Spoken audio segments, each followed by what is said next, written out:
잠언 30장 1절부터 17절까지 말씀을 함께 찾아서 교독하겠습니다.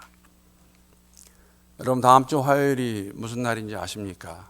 6월 30일, 6월의 마지막 날입니다.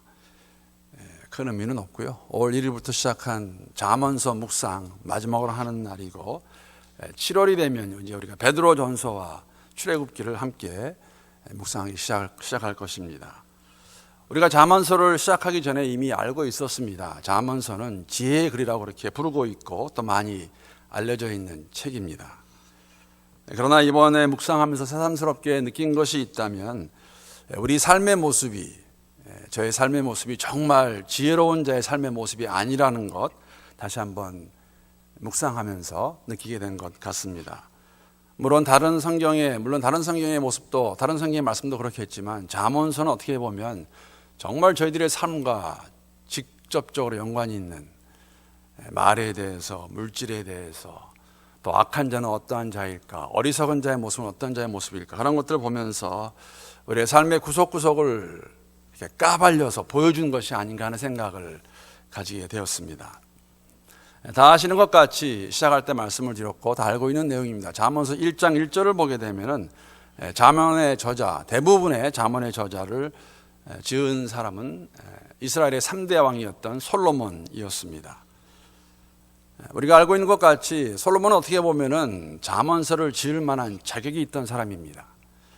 열왕기상 4절 29절부터 34절의 말씀을 보게 되면은 하나님께서 그에게 지혜와 통찰력과 또 바닷가의 모래알 같은 넓은 마음을 주셨다고 그렇게 기록하고 있습니다.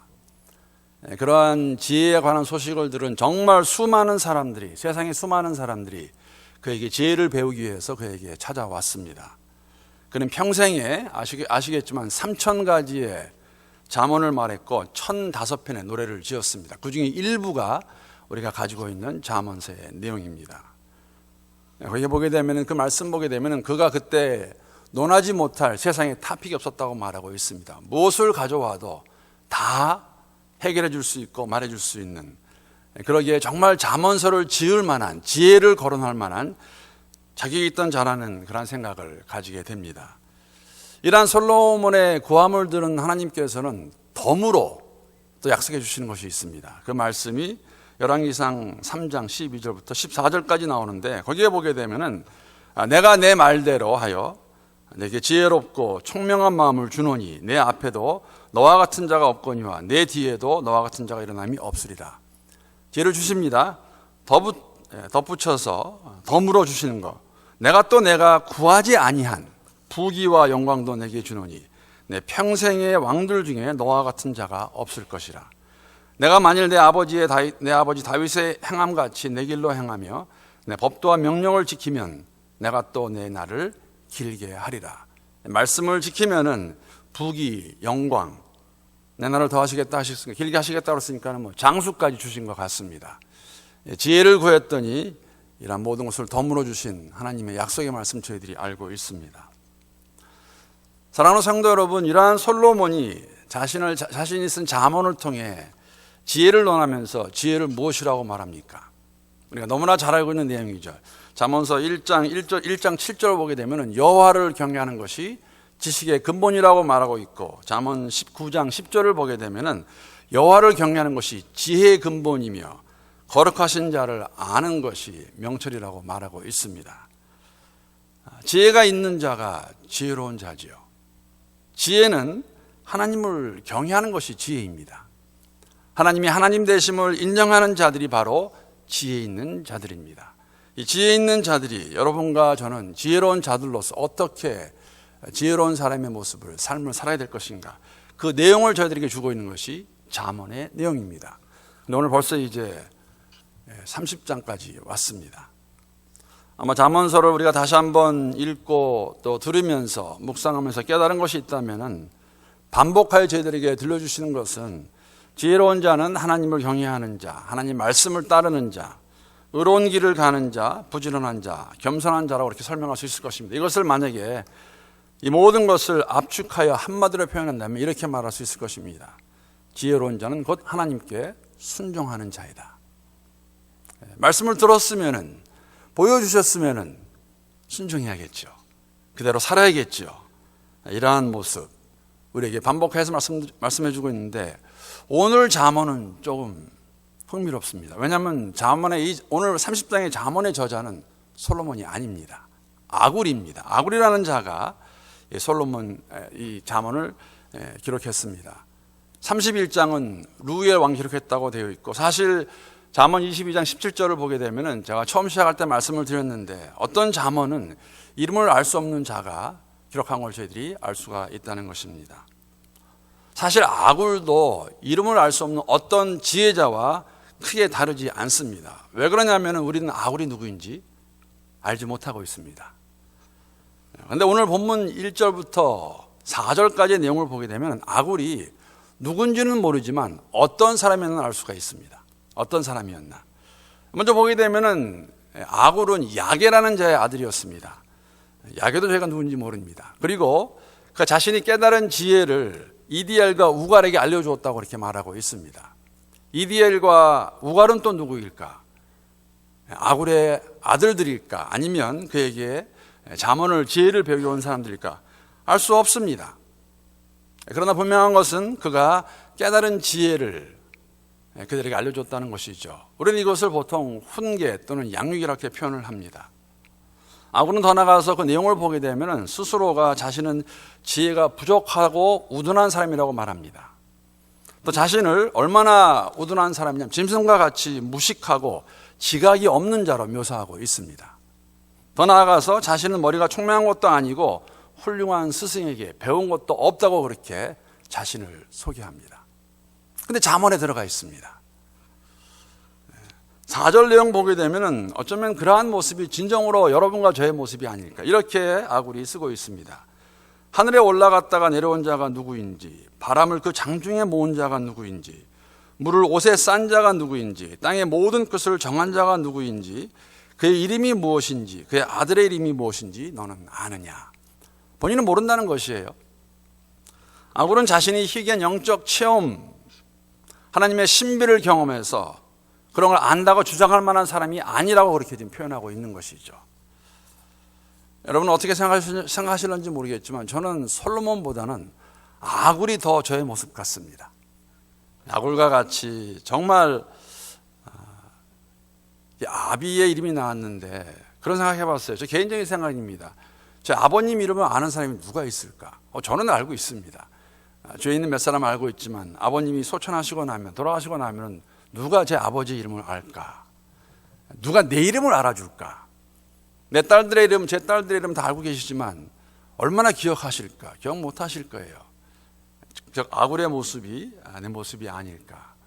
제가 하나님을 안다고 고백하고 주의 말씀 의지하며 살아가는 지혜로운 자임에도 불구하고 제 삶의 모습을 보게 되면, 제 사심 언행을 보게 되면, 생각하고 마음에 품고 말하고 행동하는 걸 보게 되면은 지혜롭지 않은 자와 크게 다른 것이 무엇이 있을까 하는 생각을 가지게 되면서 아굴과 같은 모습이 제가 아닐까 하는 생각을 가져보았습니다.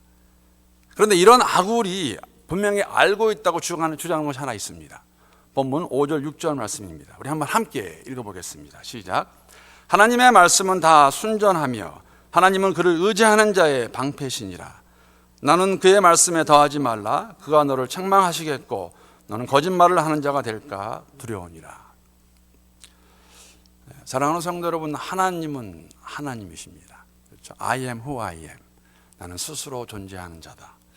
하나님의 말씀도 하나님의 말씀입니다. 살아계신 하나님의 말씀을 그대로 받아들이지 않으면 하나님의 책망을 받게 될 것이고, 결국 그 말씀대로 행하지 않기에 우리는 거짓말하는 자가 될 것입니다. 하나님이 살아계신다고 말하는데, 예수 그리스도가 우리의 주인이라고 말하는데 우리의 삶에 뒷받침이 없다면 우리는 책망을 받을 것이고, 우리 모두는 거짓말하는 자로 불리워지게 될 것입니다. 매일 성경이 이 1절부터 4절까지 설명을 참 잘해 놓았습니다. 제가 한번 읽어보겠습니다. 인간의 지식과 지혜를 넘어 계신 분입니다. 자신의 무지를 짐승에 비유하는 것은 단순히 수사적 표현이 아니라 하나님의 능력과 지혜를 도무지 가름할 수 없음을 깨달은 자의 정직한 고백입니다. 아굴의 질문에 대한 대답은 모두 하나님이지만 그가 몰라서 묻는 것이 아닙니다. 자신에게 그만큼 하나님을 아는 지식이 없다는 것을 의미하는 것입니다. 하나님께서는 내 백성이 지식이 없으므로 망하는도다 라고 탄식한 자들은 하나님에 대해 가장 잘 안다고 여긴 제사장들이었습니다. 이렇듯 우리 지식과 지혜가 하찮은 것이기에 우리는 더욱 겸손히 주의 말씀을 의지해야 합니다. 우리는 너무 쉽게 하나님과 그분의 말씀에 대해 안다고 생각하고 있지 않습니까? 반복해서 제가 나누는 말씀 가운데 우리가 언제가 되어야 하나님을 다 안다고 말할 수 있을까? 대답은 다 아시지 않습니까? Never. 그런 날 오지 않을 것입니다. 왜? 하나님은 창조주시기 때문에. 그 하나님을 알아가는 가운데 우리가 느끼는 우리의 고백은 무엇이냐면 나는 정말 죄인이고 아는 것보다 모르는 게 더 많구나. 이것이 지혜로운 자의 모습이고 겸손한 자의 모습이라는 것입니다. 이러한 아구리 오늘 하나님께 드리는 기도가 있습니다. 7절부터 9절까지 내용인데 이 기도는 잠언에 나타난 유일한 기도문입니다. 기도의 내용이고 또 이 기도는 어떤 설교자의 설명에 따르면 이렇게 설명하고 있습니다. 잠언의 정수인 지혜의 백미를 보여주는 기도입니다. 자기 한계에 대한 고백에 이어 겸손히 하나님을 높이는 기도라고 설명하고 있습니다. 우리 한번 함께 이 기도문 읽어보도록 하겠습니다. 7절부터 9절까지의 말씀 시작. 내가 두 가지 일을 주께 구하였사오니 내가 죽기 전에 내게 거절하지 마시옵소서. 우리 곧 헛된 것과 거짓말을 내게서 멀리하옵시며 나를 가난하게도 마옵시고 부하게도 마옵시고 오직 필요한 양식으로 나를 먹이시옵소서.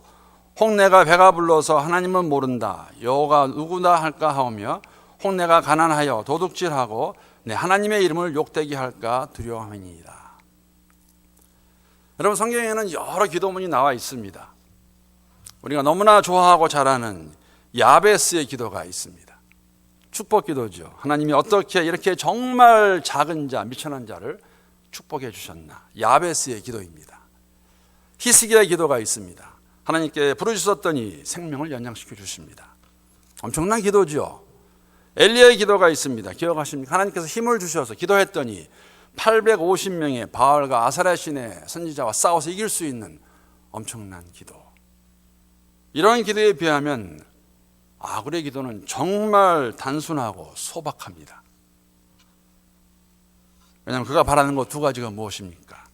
진실하게 사는 것, 자족하며 사는 것입니다. 아굴의 기도입니다. 지혜자의 기도입니다. 진실하게 산다는 것은 헛된 것과 거짓말을 멀리하는 것입니다. 어떻게 우리가 헛된 것, 허망한 것, 잡을 수 없는 것 떠나고 거짓말 아니면 할 수 있을까? 방법이 무엇일까? 비밀이 무엇일까? 여러분과 제가 너무나 잘 알고 있는 내용이죠. 하나님의 말씀을 온전히 붙들고 순종할 때만 가능합니다. 시편 119편 9절부터 11절 말씀, 제가 우리말 성경을 읽어보겠습니다. 청년이 어떻게 그 길을 깨끗하게 지킬 수 있겠습니까? 주의 말씀을 따라 주의하는 것입니다. 내가 온 마음을 다해 주를 찾았으니 내가 주의 계명에서 벗어나 방황하는 일이 없게 하소서.